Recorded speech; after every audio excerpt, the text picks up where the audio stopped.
امام شافعی گفتن که زنا این قرض است گفتن. حتی اگر توبه کند آدم احتمال است که با نزدیکانش زنا کرده میشه، چون که او حرمات دیگر مسلمان ها رو پایمال کرده، با زن و دختران مردم زنا کرد، حتما با نزدیکان او زنا کرده میشه. من زن زنی بهی ولو بجداره، کسی که اگر زنا کند با او زنا کرده میشه، اگرچه با دیوالش باشه گفتن زنا کرده میشه. بنابراین از زنا الله تعالی نهی نکرده است که ولا تقربوا الزنا، به زنا نزدیکی نکنید.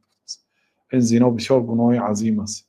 انه کان فاحشه، بسیار فاحشه بزرگ است. بنابراین به نزدیکی نکنید گفت الله تعالی. بنابراین کسی زنا کند حتما با زنش یا با دخترش یا با خواهرش یا با مادرش زنا کرده میشه. حتی بعضی علما میگه توبه کند، توبه کند فقط از جزای قیامت صاف میشد، اما در دنیا باید جزا داده شود. غالبا از تجربه ها همین خیلی شدگی است. الله اعلم.